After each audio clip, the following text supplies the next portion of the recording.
Hello, good evening everyone. Welcome back to my channel. And how are you all?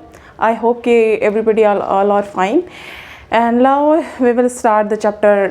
Actually, I have started the chapter of linear equation, and I have told you the system of linear equation, what is the criteria to solve, and how to recognize that which lines are intersecting, which types of equation are showing intersecting, what parallel and coincident. तो मैंने आपको यहाँ तक तो आपको बता दिया था कि कैसे चेक करेंगे कि कौन सी लाइन पैरेलल है, कौन सी लाइन इंटरसेक्टिंग है, कौन सी कोइंसिडेंट है। अब हम देखेंगे कंसिस्टेंट एंड इनकंसिस्टेंट, जिसको हिंदी में कहते हैं संगत और असंगत। चलिए देखिए, आपका जो नेक्स्ट टॉपिक है बच्चों, ये है कंसिस्टेंट एंड इनकंसिस्टेंट। कौन सा सॉल्यूशन कंसिस्टेंट होगा और कौन सा इनकंसिस्टेंट होगा। इसको हिंदी में बोलते हैं संगत और असंगत। कौन संगत है और कौन असंगत है। तो कंसिस्टेंट और इनकंसिस्टेंट होने का तरीका सी देखिए, यहाँ पे लिखिए इफ़ वन सॉल्यूशन किस में आता है बच्चों, इंटरसेक्टिंग लाइन में वन सॉल्यूशन आता है ना। जब आपकी लाइन कैसी होती है, इंटरसेक्टिंग में कंडीशन क्या थी, a1 में a2 not equal to b1 में b2। इंटरसेक्टिंग लाइन कैसी होती थी बच्चों, ऐसी होती थी। तो जब वन सॉल्यूशन आता है तो ऐसे लाइन को इंटरसेक्टिंग कहते हैं, मतलब प्रतिच्छेदित रेखा कहते हैं। और इसमें क्या होता है, a1/a2 not equal to b1/b2 होता है। और इंटरसेक्टिंग मतलब प्रतिच्छेदित, कहीं एक प्रतिच्छेद कहीं पर प्रतिच्छेद करती हुई जाएंगी। तो कितने सॉल्यूशन दिख रहे हैं, एक जगह प्रतिच्छेद करें इसलिए एक सॉल्यूशन है। वन सॉल्यूशन को क्या कहेंगे, कैसी लाइन होगी, इंटरसेक्टिंग। और जब भी सॉल्यूशन मिलेगा उसको हम कहेंगे बच्चों कंसिस्टेंट मतलब संगत हल है। संगत हल है तो आपको चेक करना होगा हल संगत है या नहीं है।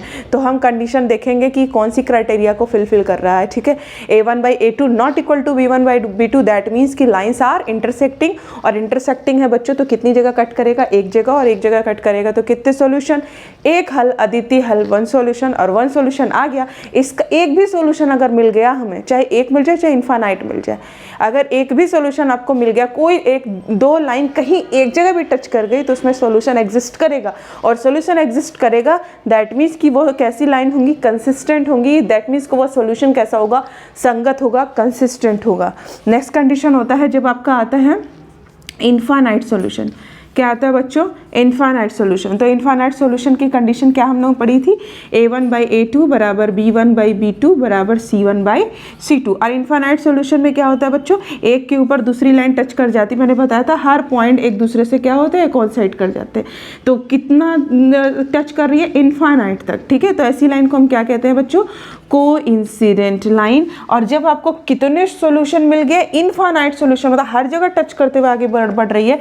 और मैंने कहा था एक भी सॉल्यूशन मिल गया तो कंसिस्टेंट, यहाँ तो इनफाइनाइट सॉल्यूशन मिल गया तो ये तो कंसिस्टेंट होना ही था।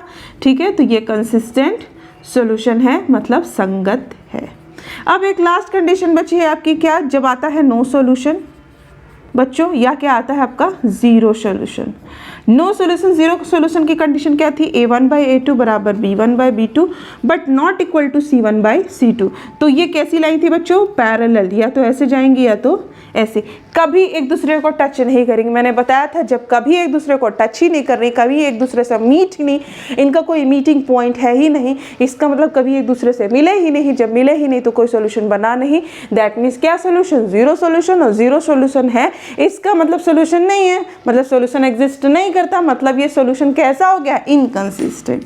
कैसा हो गया, इनकंसिस्टेंट। और इनकंसिस्टेंट को क्या कहते हैं बच्चों हिंदी में, असंगत। ये रहा आपका संगत और असंगत चेक करने का तरीका। ठीक है, तो संगत असंगत इस तरह से हम चेक कर लेते हैं बच्चों। ठीक है, ये सारी कंडीशन आप एक चार्ट बना के कॉपी में लिखिएगा। दैट मीन्स कि या तो जैसे कि when you go for the exam, before the exam 4-5 hours you just have to see fast what is the condition, what is the criteria, what is the कह सकते हो कि process, how to recognise something, this and that. तो ये सारी चीज़ें देखने के लिए आपको एक नोट प्रॉपर तैयार करना बेहद ज़रूरी है। तो you start note making. making. I have told you many times, so you just have to start your note making and make your habit to write in your fair copy and all. ठीक है, ये सारी चीज़ें हो गई. अब मैंने consistent inconsistent बता दिया, ये आप ध्यान से देख लेना. एक भी सॉल्यूशन मिला तो कंसिस्टेंट है. और हमें सॉल्यूशन किस कंडीशन में मिलता है? एक इंटरसेक्टिंग में मिलता है, कोइंसिडेंट में. इंटरसेक्टिंग एक जगह इंटरसेक्ट करे तो वन सॉल्यूशन, तो भी कंसिस्टेंट. और हर जगह टच करती हुई जाए, इधर की तरफ टच करती हुई चली जाए, इधर कहीं भी पूरे एक के ऊपर एक कॉन्साइड कर दिया तो इनफाइनाइट सॉल्यूशन है. इनफाइनाइट सॉल्यूशन तो कंसिस्टेंट. और किस कंडीशन में सॉल्यूशन नहीं मिलेगा? जब दो लाइन आपस में पैरेलल होंगी, कभी टच ही नहीं कर रही हैं, तो ऐसे सॉल्यूशन को कहेंगे इनकंसिस्टेंट. तो अब हम लोग पढ़ेंगे मेथड्स. ठीक है, कितने तरीके के मेथड्स होते हैं इक्वेशन को सॉल्व करने के.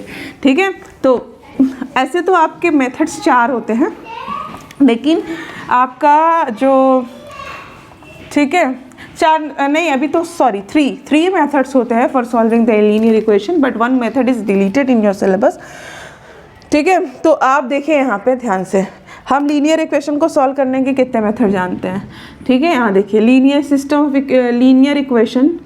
लीनियर इक्वेशन को सॉल्व करने के कितने मेथड. एक होता है substitute method, substitution method.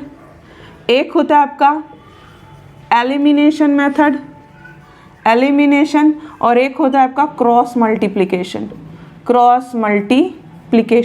Hindi में कहें तो इसको कहते हैं प्रतिस्थापन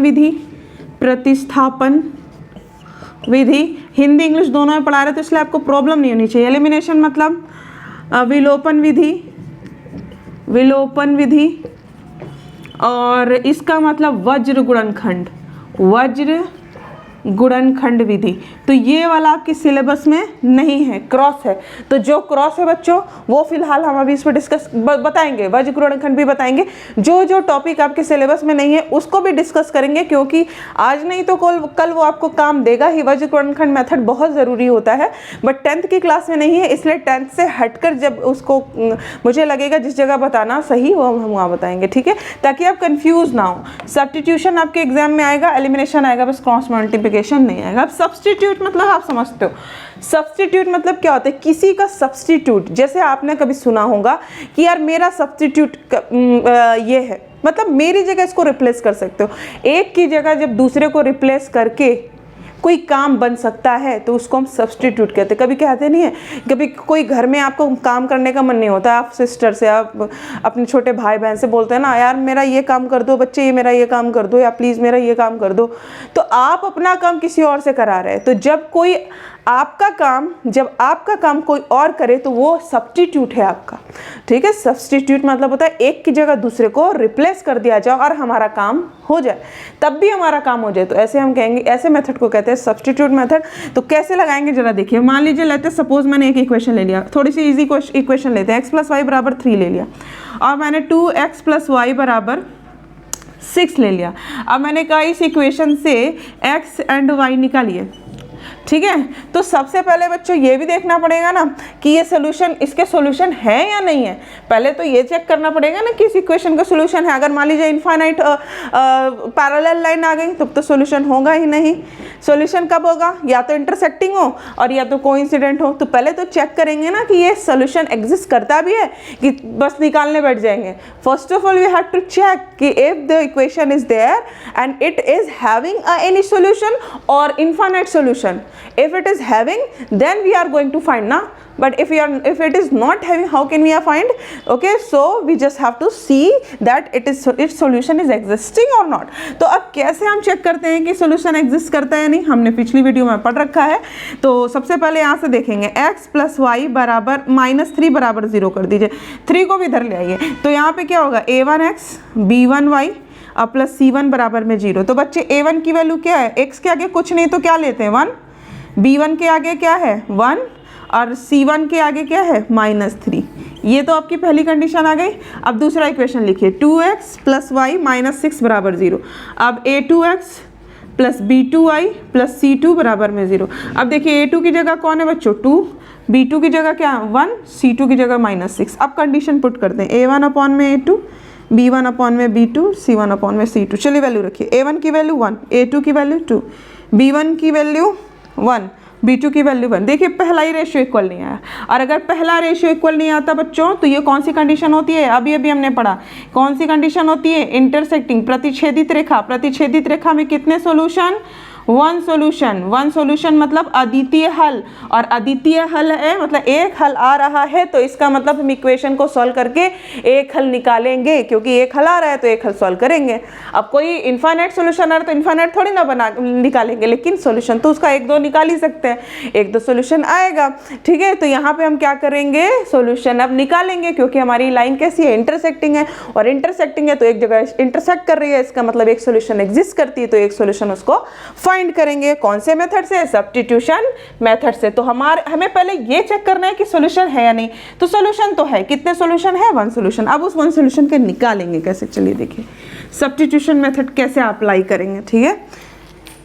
सब्स्टिट्यूशन मेथड अभी मैंने बताया कि एक की जगह दूसरे को पुट कर देना, तो x + y = 3, इस इक्वेशन को 1 मानिए, इसको 2। मैंने कहा ना x + y, ये मेरा भाई, ठीक है। मैंने अपना काम भाई से करा लिया, तो मैंने यहाँ से भाई को बैठाया और खुद चले गए कहीं और, तो ये +x इधर आएगा तो -x। मैंने अपना काम किससे करा लिया, अपने भाई से, ठीक है, या अपनी सिस्टर से, जो भी ले लीजिए। तो जब भी आप अपनी जगह किसी और को पुट कर देंगे ना, तो वही सब्स्टिट्यूशन कहलाएगा। मैं x थी, मैंने अपने x को मैंने अपने आप को कहाँ भेज दिया, दूसरे साइड, तो किसकी वैल्यू निकल गई, y बराबर कितना आ गया, 3 - x। और कोई चाहे तो यहाँ x की वैल्यू भी निकाल सकता है, 3। सपोज दैट हम चाह रहे हैं कि हम खुद ही करें अपना काम, अपने भाई को कहीं और भेज दें, तो हम तो यहीं रह गए और y को उधर भेज दिया, तो 3 - y। तो चाहे कोई बंदा तो y की जगह 3 - x लिख दे दूसरे इक्वेशन में, और अच्छा पहले इक्वेशन से वैल्यू निकालेंगे और पुट किस में करेंगे, दूसरे में। तो जब पहले इक्वेशन से चाहे तो हम x की वैल्यू निकाल लें, x की वैल्यू निकाल लें y के टर्म में, या y की वैल्यू निकाल लें x के टर्म में, दोनों ही करेक्ट है। तो हम ये वाला लेकर चल रहे हैं, पहले हम ये वाला करेंगे फिर ये देखेंगे, ठीक है। अभी इसको मिटा दीजिए, तो बस बताने का तरीका था, समझा रहे थे। मैंने क्या किया, y को रोका, x को उधर भेज दिया, y = 3 - x। अब हम ये y = 3 - x है ना, इसको हम पुट कर देंगे इन इक्वेशन थर्ड में, किस में, इन इक्वेशन सेकंड। इसको किस में पुट करेंगे, इक्वेशन सेकंड में। तो इक्वेशन सेकंड लिखिए, 2x + y = 6। 2x + y की जगह क्या लिखेंगे बच्चों, 3 - x = 6। और हमें पता है, मैंने बताया था वेरिएबल सेपरेबल फॉर्म की, 2 variable will be added and 2 constant will be added or subtracted, and 2 variable also will be added or subtracted. 1 variable 1 constant never be added, 1 constant 1 variable never be subtracted, never be added। मतलब अगर subtract add करना है तो दोनों या तो variable हो या तो दोनों constant हो। अगर हमें subtract करना है या तो दोनों variable हो या तो दोनों constant हो। एक variable एक constant है तो उसका ना तो addition हो सकता है ना तो subtraction। तो ऐसी condition जब भी बनेगी तो हम एक तरफ variable और एक तरफ constant ले जाते हैं। तो इसमें वेरिएबल कौन है, x है, तो x को एक ही तरफ रहने देते हैं, 6। और ये कांस्टेंट कौन है, 3 है, और 3 कहाँ चला जाएगा, इधर। और प्लस का 3 है तो दूसरे साइड में माइनस का 3। और 2x में से x घटाना है। अब x के आगे कुछ नहीं है बच्चों, तो 1 है, तो 2 में से 1 गया 1x, और 6 में से 3 गया 3, तो x = कितना हो गया, 3। 1x मतलब 1 मल्टीप्लाई होगा तो x ही बचेगा, तो x की वैल्यू क्या आ गई बच्चों, 3। x की वैल्यू 3 आ गई, तो अब हम ये थर्ड इक्वेशन मान लीजिए, तो अब हम x की वैल्यू कहाँ रखेंगे, थर्ड इक्वेशन में। तो y = 3, x की जगह 3, तो 3 से 3 कैंसिल, तो बराबर में 0। तो y की वैल्यू कितनी आ गई बच्चों, 0, x की वैल्यू 3। तो आपका जो यूनिक सॉल्यूशन आ रहा था वो x की वैल्यू 3 आ रही थी और y की वैल्यू 0। और ये कैसी लाइन थी, इंटरसेक्टिंग लाइन थी, और उसका सॉल्यूशन क्या बन रहा है, 3 और 0। ये रहा पूरा criteria to solve the question with the help of substitution method. Substitution method से इस तरह से हम इक्वेशन को सॉल्व करके वहाँ से हल को या सॉल्यूशन को फाइंड आउट कर सकते हैं। अब आप सब्स्टिट्यूशन मेथड समझ गए, तो आप एक्सरसाइज की सब्स्टिट्यूशन मेथड के सारे क्वेश्चन कर डालिएगा। आपको 2 तरीके क्वेश्चन मिलेंगे। एक मिलेगा आपको बताना कि रेखाएं कैसी हैं, lines, which lines are what, कौन सी इक्वेशन कैसी दिख रही है, कौन सी इक्वेशन क्या है। दूसरा क्वेश्चन आपको मिलेगा कि सॉल्यूशन आर कंसिस्टिंग और इनकंसिस्टिंग। तो आपको दूसरा दिखाना है कि सॉल्यूशन कंसिस्टेंट है और या इनकंसिस्टेंट, और तीसरी कंडीशन आपको बतानी है कि अगर कंसिस्टेंट है तो सॉल्यूशन निकालिए, अगर इनकंसिस्टेंट है तो सॉल्यूशन निकाल ही नहीं सकते। तो यहाँ अभी तक के लिए इतना ही, उसके बाद आगे पढ़ेंगे हम एलिमिनेशन मेथड, और एलिमिनेशन को कैसे सॉल्व करना है will be seeing in the next video. तब तक के लिए पढ़ते रहिए, मुस्कुराते रहिए, keep learning, and if you like my video, like share and subscribe. Bye bye, take care, keep learning.